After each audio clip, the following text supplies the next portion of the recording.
Ahí estamos, ahí se va sumando la gente.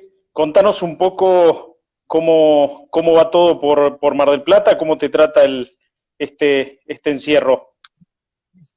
Mal, Mal. mal. Yo ya estoy fastidioso, acumulo nervios, estoy impaciente y además un poco resignado porque esta cuarentena va a durar 2, 3 meses más. Muy rigurosa, mi contacto con el mundo exterior se circunscribe a ir al mercado, a alguna farmacia para comprar alguna cosita. Y claro, un día, 2 días está bien, pero en un mes y pico ya me empiezo a fastidiar. Lo que pasa es que yo estoy acostumbrado a cierto encierro por mi oficio de escritor. Entonces estoy acostumbrado, pero también me gusta salir a hacer deporte, mirar el sol, caminar por la costa, este, salir a tomar una cerveza. Entonces, esas cosas que me distienden no las puedo hacer. Y bueno, aprovecho el tiempo para producir, para escribir. Claro. Pero sí, No, y además es el tema de que por más que vos estés por ahí encerrado escribiendo mucho tiempo, pero vos salís cuando tenés ganas y a lo que querés. Por ahí tenés ganas de tomarte una cerveza a las 10 de la noche, saliste a un bar si tuviste ganas o saliste a comprar una cerveza, te la trajiste a casa, hoy eso ha cambiado y no se puede. bueno, de cervezas, alcohol se puede tomar, el problema es otro. Por Sí, ejemplo, a mí me gusta jugar al fútbol, me gusta jugar al pádel, yo esas cosas las hago 3 veces por semana. Y ahora tengo que poner un tutorial para hacer gimnasia en 1 metro cuadrado, para poder descargar un poco la ansiedad, y porque soy un tipo ansioso. Entonces, bueno, pero bueno, no me puedo quejar, estamos todos en la misma, estamos todos iguales. Así que hay que bancársela y tomarlo como una circunstancia desdichada que por suerte uno la puede transitar con dignidad. Hay gente que lamentablemente se está quedando sin dinero, sin reservas, no tiene para comer. Hay gente que la está pasando mucho peor, así que bueno, uno la sobrelleva. mm, Quiero tal aclarar, cual. quiero aclarar que estoy tomando agua mineral en un vaso con chop, en un chop. O sea, porque si no van a decir, te está tomando aguardiente a las 6 de la tarde. Bueno, cualquier cosa decimos que estás en otro lado y tomamos otro horario, ¿no? Pero bueno, quería arrancar un poco, también le comentamos a la gente que por ahí vamos a tener muchos espectadores que son de otros países que no son de Argentina, que vamos a hacer más bien foco a la situación argentina, que por supuesto es bastante interesante y bastante curiosa. Por ahí el de afuera que escuche las cosas que pasan en Argentina no va a poder creer que esté ocurriendo eso en un país, pero bueno, vamos a tratar un poco lo que pasa acá. Y yo quería arrancar, justo hoy es 1 de mayo, es el día del trabajador, y es un día del trabajador bastante curioso, porque justamente los trabajadores no están pudiendo trabajar, no porque no quieren, sino porque tenés hoy al gobierno nacional que no deja trabajar a las personas que quieren salir a trabajar, pero que curiosamente sí libera a los delincuentes, a violadores, asesinos. Entonces quería que arranquemos un poco por ese tema.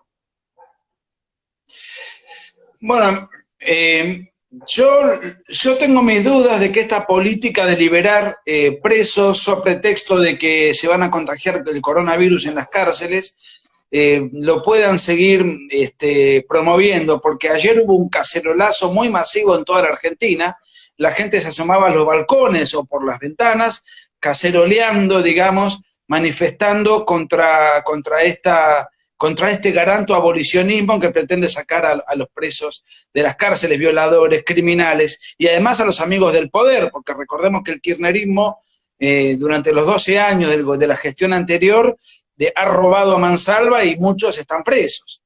Y A robos que ver, vos mencionás, hago una aclaración ahí, que robos que en muchos casos se tradujeron también en muertes, como lo que es la masacre de Once, donde murieron más o menos unas 70 personas, con el caso de Jaime y de Debido. no, y un caso de resonancia mundial como fue el crimen presunto del fiscal Nisman, Es decir, el kirchnerismo ha sido una tragedia, pero como el macrismo gobernó muy mal, allanó el camino para que el kirchnerismo vuelva. Ahora, el actual presidente, Alberto Fernández, que fue parte de la gestión anterior, goza de popularidad, o sea, la gente lo está aceptando, por los motivos que fuere, porque Argentina es probablemente uno de los países del mundo donde menos muertes hubo, donde el coronavirus es muy pequeño en cuanto al porcentaje de contagiados. Entonces, goza de una buena aceptación popular. Entonces, que de repente esa aceptación popular positiva se le empieza a desmoronar a raíz de estas medidas y que la gente empiece a manifestarse, entonces yo creo que van a retroceder. Ya hay 1.600 delincuentes en sus casas, la idea era aumentar varios miles más, me parece que la postura del gobierno va a ser retroceder. Porque Alberto Fernández recién se está consolidando como presidente, recordemos que la vicepresidente es la delincuente Cristina Kirchner, y entonces muchos decían o sospechaban que Alberto Fernández iba a ser un títere de Cristina Kirchner. Pues bien, a partir de la pandemia, Alberto Fernández tomó las riendas, se está consolidando como un presidente autónomo, con aceptación popular bastante razonable. No creo que él digamos, se incinere a sí mismo con políticas tan impopulares como él soltar a los delincuentes que están en las cárceles.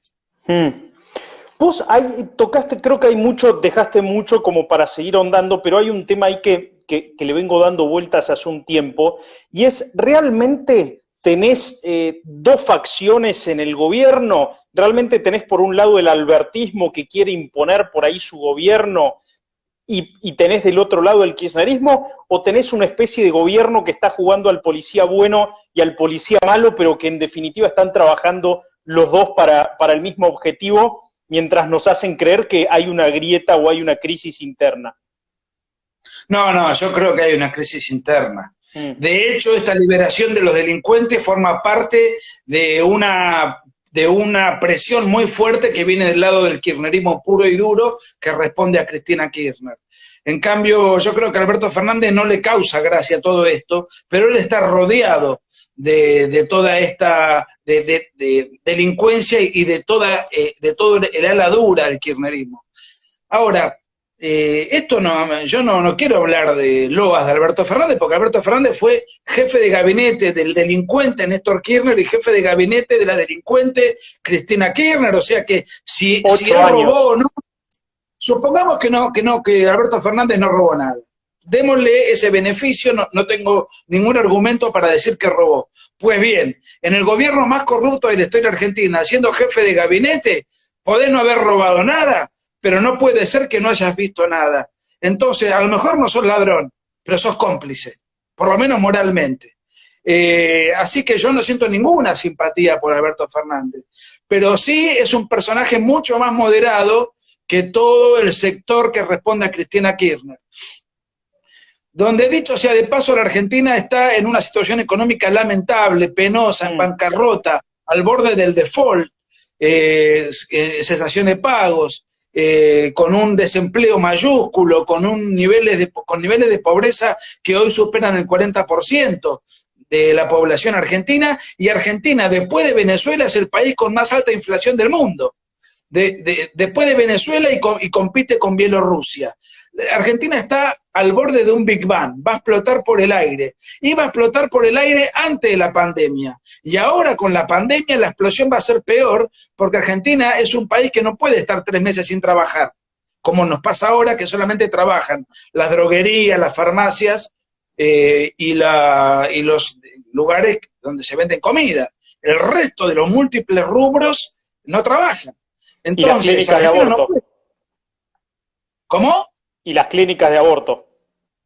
Las clínicas de abortos, que obviamente forman parte de un negociado que sobrevive a la cuarentena, pero bueno, oficialmente los que trabajan son las droguerías y los lugares que expenden comida. El grueso de las actividades múltiples, no. Y Argentina no se puede dar el lujo de no trabajar 3 meses. Esto va a explotar por el aire. Están financiando la ausencia de producción con emisión monetaria. Bueno, esto va a generar un golpe de inflación. Muchos dicen incluso que Alberto Fernández no se va a poder mantener en pie. Entonces, bueno, habrá que ver cómo se define esa interna. A mí me da la impresión de que hay un gran nivel de improvisación y Alberto Fernández se aferra a la política sanitaria, que es aquella que le está dando buenos réditos.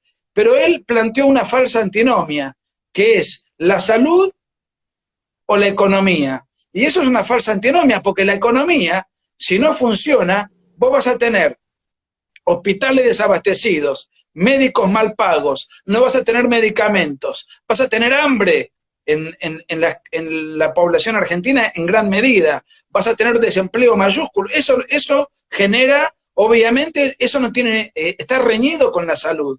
Entonces, finalmente no va a haber ni dinero ni salud. Yo creo que Alberto Fernández nos planteó una falsa antinomia que por ahora la viene sobrellevando con prolijidad, pero no la va a poder sostener en el tiempo. Y después hay dos aspectos. Uno es el aspecto del hartazgo de la gente de estar encerrada en sus casas, y el otro es el aspecto económico. Si vos sumás el hartazgo de que se va a generar en breve de la gente que no puede salir de sus casas, con la gente que además no solamente no puede salir, sino que no va a poder comer, yo pienso que a lo mejor la gente va a salir a la calle de facto, aunque esté prohibido.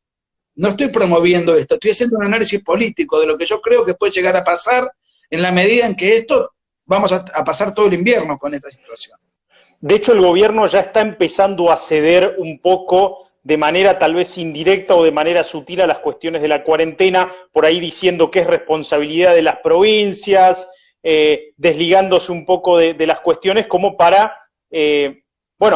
dándose cuenta que no, lo de los 500 metros del otro día, se están dando cuenta que en realidad no es que te estaban dejando salir 500 metros, sino que la gente ya lo estaba haciendo. Entonces, disimulando un poco la realidad que vos estás planteando, que es lo que está ocurriendo, que de a poco la gente empieza a salir a la calle, entonces están como flexibilizando de manera sutil y no lo pueden admitir, por supuesto, porque es hoy lo que sostiene su relato en un país, como bien decís, que no tiene economía, tienen que seguir priorizando, entre comillas, porque ya hemos visto las cosas que han hecho en materia de salud, escondiendo datos, es decir, lo único que hacen es dar un parte todos los días. La realidad es que no se sabe cómo testean, qué insumos usan, pero bueno, en ese sentido lo único que están haciendo es terminando flexibilizar un poco para evitar un estallido más grande y potenciado un poco por la liberación de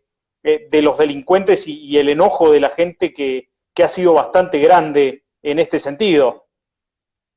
Mira, yo vivo en una ciudad 400 kilómetros al sur de la ciudad de Buenos Aires, Mar del Plata, que tiene más o menos 1 millón de habitantes. En esta ciudad, en mi ciudad, hay un solo contagiado por coronavirus, un solo caso. Pues bien, la medida de esparcimiento 500 metros a la redonda de la casa de uno no se aplica, está prohibida, con un solo contagiado. Entonces, si bien eso fue deslizado por el gobierno, ninguna provincia lo aplicó, ningún centro urbano de peso lo aplicó. O sea, fue una simple declamación que después en los hechos concretos no se aplican, porque hay pánico de que alguien abra el juego y de repente empiece a tener una suerte podríamos decir, de suba significativa de contagios. Así que yo creo que esto viene para largo, que la apertura que se hace es meramente formal, estamos todos enclaustrados en una circunstancia desdichada. Argentina, el otro día, hace una semana cumplí años, 45. Entonces me llamó una amiga de México y me dice, ¿cómo la estás pasando? Y en mi departamento solo. ¿Pero cómo? Llamate a 4 o 5 amigos y hagan unas pizzas, tomen unas cervezas. No puedo, es ilegal. Me dice, pero acá en México, y México limita con Estados Unidos, el gobierno nos permite reuniones en las casas de cada uno hasta 10 personas. Hasta 10 personas. Entonces, fíjate cómo muchos países adoptan otro tipo de situaciones mucho más flexibles. Argentina, que está en el confín del mundo, es probablemente el país que más rigurosamente aplica estas restricciones. Muchos dicen, bueno, estamos en una suerte de dictadura, en una situación autoritaria en donde nadie puede salir de su casa, en donde nadie puede trabajar, en donde estamos todos de alguna u otra manera en una suerte de arresto domiciliario. El gobierno va a decir, bueno, pero esto funciona, porque la verdad que Argentina es uno de los países con menor creo que son 150 los muertos. Ahora, por día en Argentina mueren 20 personas por accidente de tránsito, 20 por día, que son más o menos, si la memoria no me falla, son 6.000 al año. ¿Qué hacemos entonces? ¿Prohibimos la circulación de autos? A mí me parece que lo que hay que hacer en todo caso es mejorar la educación vial, pero no podemos por ese hecho prohibir de cuajo toda una circunstancia. Es más, yo creo que habría que darle una apertura a esto, al trabajo, hay que darle apertura a la libertad ambulatoria, con, por supuesto, recaudos, como por ejemplo el alcohol en gel, los barbijos, en fin, hay que tomar recaudos, pero no se puede tener a la gente encerrada en un país quebrado económicamente, en donde en 3 meses vamos a tener niveles de pobreza del 60%, una de las inflaciones más altas del mundo, porque se está emitiendo moneda sin respaldo de manera brutal, en donde la producción va a ser absolutamente, y la recaudación va a estar por el subsuelo, y la Argentina es un país quebrado de antemano. Yo estoy mucho más preocupado por la situación económica que por la pandemia. Eso es lo que plantean varios economistas, como por ejemplo Javier Milei, economista que bueno, vos conocés bastante bien, que ha venido acá a Córdoba con la Fundación Libre varias veces.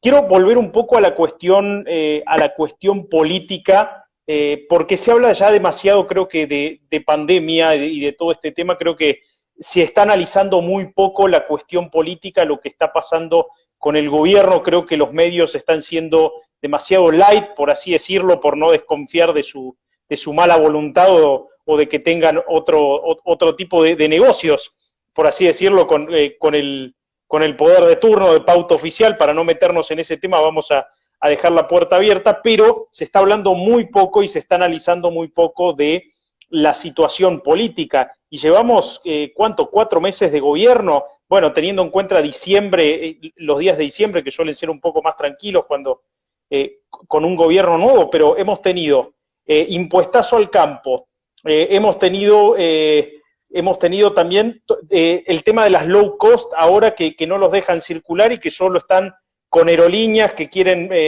cerrar, por ejemplo, el Palomar. Hemos tenido la cuestión de los delincuentes esta semana, hemos tenido lo de los jubilados, o sea, el gobierno que prioriza la salud manda a los jubilados a amontonarse, a hacer filas toda la madrugada para cobrar un bono de 5.000 pesos. Es decir, estamos viendo una situación, creo que bastante más compleja de la que se está planteando y de la que se está mostrando. Mirá, la ciencia política, y esto incluso lo ha manifestado Maquiavelo, indica que cuando un gobierno nuevo asume, tiene un plazo de gracia importante, se genera una suerte de idilio, una primavera entre el gobernante de turno y el pueblo. Entonces hay una tolerancia. Al mismo tiempo, los medios de comunicación cambiaron de financista. Antes lo financiaba el Estado, cuando lo manejaba el gobierno de Macri, ahora lo sigue financiando el Estado, pero bajo otro mecenas. Entonces los medios de comunicación de alguna manera, bueno, son bastante condescendientes con el gobierno, ¿no? De alguna manera no, son condescendientes con el gobierno. Sí. Se le suma a eso la complacencia social ante un gobierno nuevo. Entonces, a mí me parece que esto forma parte de ese tipo de situaciones. Ahora, hay una situación adicional. Todos los gobiernos, cuando han estado en guerra, han gozado de simpatía popular. Ahora, si bien no estamos en guerra, la pandemia es presentada como una guerra. Si uno analiza cualquier guerra de las modernas, por lo menos, como mínimo, de cualquier lugar del mundo, el presidente goza de una enorme simpatía popular. Pero cuando termina la guerra, se invierte la relación de fuerzas y la gente empieza a atacar al gobierno que antes apoyó. Le pasó a Galtieri durante la guerra de Malvinas, cuando la gente iba a la plaza a aclamarlo. Le pasó a Margaret Thatcher, a pesar de haber ganado la guerra. Después de que ganó la guerra, perdió poder político y la destituyeron la Cámara de los Comunes y la Cámara de los Lores. Le pasó a Churchill en la Segunda Guerra Mundial, ganó la guerra y después perdió las elecciones. Entonces existe una situación dentro de la cual el presidente en guerra unifica, tiene una suerte de unanimidad positiva. Terminado ese periodo, ese presidente cae en desgracia en popularidad. Y como la pandemia es presentada como una guerra contra algo más o menos invisible, como lo es un virus, entonces se está gozando de el blindaje de los medios, el periodo de gracia natural que se le da a un presidente nuevo y la situación de, entre comillas, guerra que estamos viviendo, dentro de la cual hay una suerte de consenso multipartidario, porque al gobierno no es que no lo critica solamente el periodismo, tampoco lo critica la oposición, salvo alguna voz suelta o dispersa. Entonces, él conserva una situación de hegemonía. Bueno, vamos a ver cuánto tiempo le puede sostener.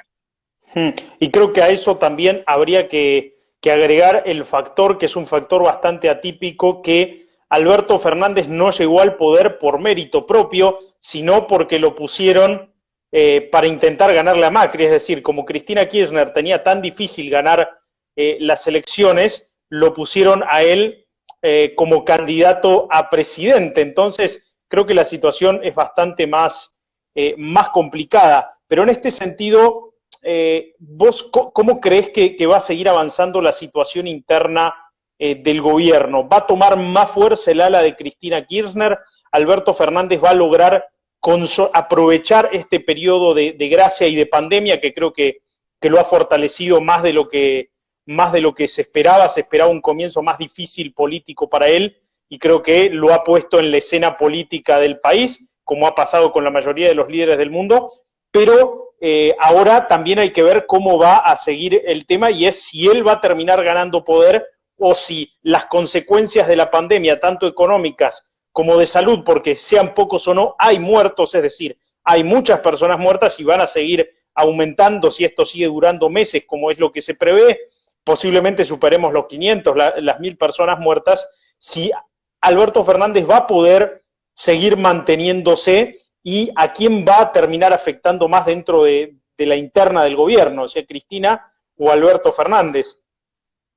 Mira, eso va a depender de la gestión de Alberto Fernández. Si la gestión de Alberto Fernández es exitosa, él va a consolidar un poder propio, un capital político propio, y eso va a debilitar al kirchnerismo. Ahora, la gestión de Alberto Fernández no va a ser exitosa. No tiene forma de ser exitosa. La Argentina está en cesación de pagos. La Argentina tiene 7 millones de personas que viven de la actividad privada y 21 millones de personas que viven del Estado. Y encima, hay una relación de fuerzas en donde la actividad privada está con una carga impositiva brutal para abastecer 3 veces más un sector poblacional que vive del Estado. La Argentina es un país socialista, es un país estatizado, y encima es muy caro contratar personal para habilitar el empleo, porque la legislación laboral, la presión sindical hace que sea carísimo contratar gente. Por consiguiente, no va a haber un incremento del empleo. Además, estamos entrando en cesación de pagos. No hay plan económico. Si el único recurso que utiliza la Argentina es emitir moneda sin respaldo. Ningún empresario, ni argentino ni extranjero, va a venir a invertir a la Argentina. Inclusive ahora se ha tratado y ya está en marcha el imponer un impuesto a la riqueza a aquellos sectores empresariales que tengan una fortuna determinada. Cualquier inversionista va a ir a un país que tenga una flexibilización laboral, que tenga estabilidad monetaria, que tenga instituciones sólidas, que no esté en cesación de pagos. A la Argentina no va a venir nadie. Entonces, esto que vos me estás preguntando depende de la suerte de Alberto Fernández, y la suerte de Alberto Fernández está echada. Así que yo creo que a medida que Alberto Fernández empiece a disminuir en su capital político, va a avanzar el kirchnerismo. Ahora, hay otra posibilidad, que es la siguiente. La Argentina va a transitar al unísono por dos situaciones que ya hemos vivido.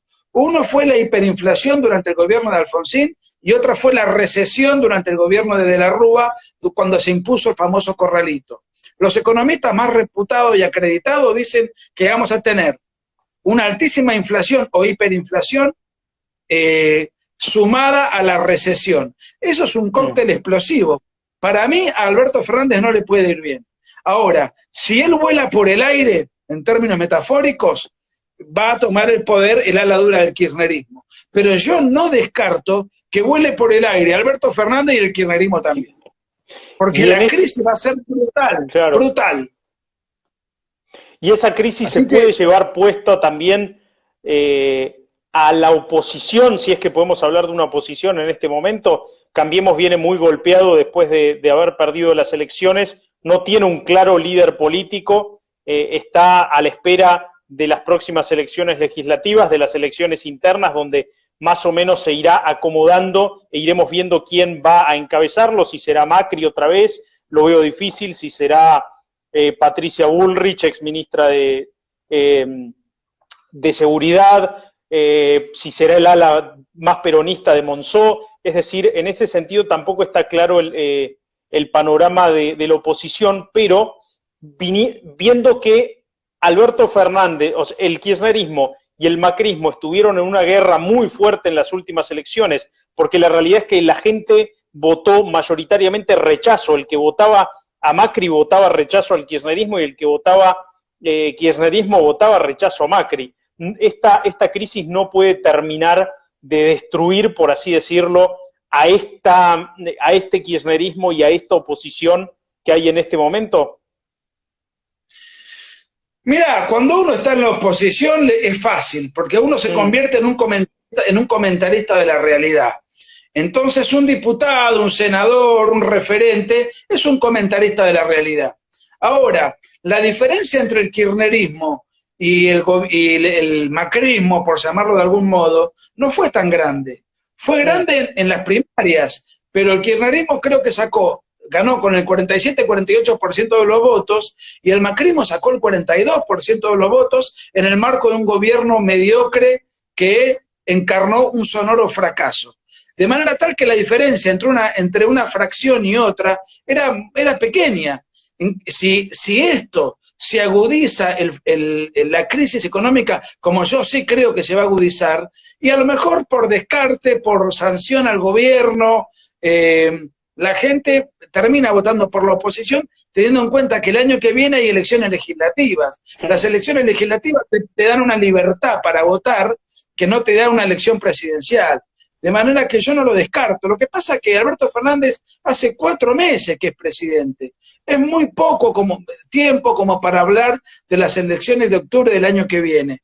Lo que yo no tengo ninguna duda es que que la crisis no va a suceder el año que viene. La crisis va a suceder ahora en el invierno. La Argentina va a volar por el aire en pleno invierno.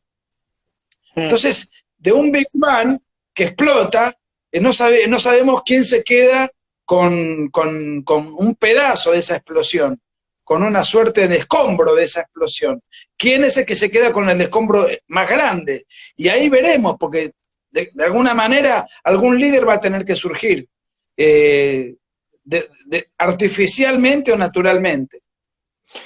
Y en ese sentido, ¿puede haber alguna otra alternativa política que pueda llegar a surgir? Veo a candidatos tanto de la derecha como la izquierda, podemos nombrar a Gómez Centurión, podemos nombrar a Espert, podemos nombrar al Frente de Izquierda, es decir, haciendo un análisis político, son los otros actores políticos que en este momento están en juego. ¿Puede esto beneficiar a alguno de esos, alguna de esas alas más duras, o ves que se va a seguir manteniendo dentro del centro, por así decirlo, aunque este kirchnerismo volvió mucho más a la izquierda de lo que ya lo era? Bueno, mira, una alternativa de izquierda no va a haber, porque la alternativa de izquierda ya la encarna el kirchnerismo. Luego tenemos a la izquierda trotskista, que son un rejunte de payasos que viven en el contexto de un anacronismo, parecen dirigentes estudiantiles, digamos, de la década del 80. A mí esos personajes son casi folclóricos, no me despiertan ni, a ver, no son ni buenos ni malos, no son, los descarto completamente. No existen. No, son una suerte de secta estudiantil.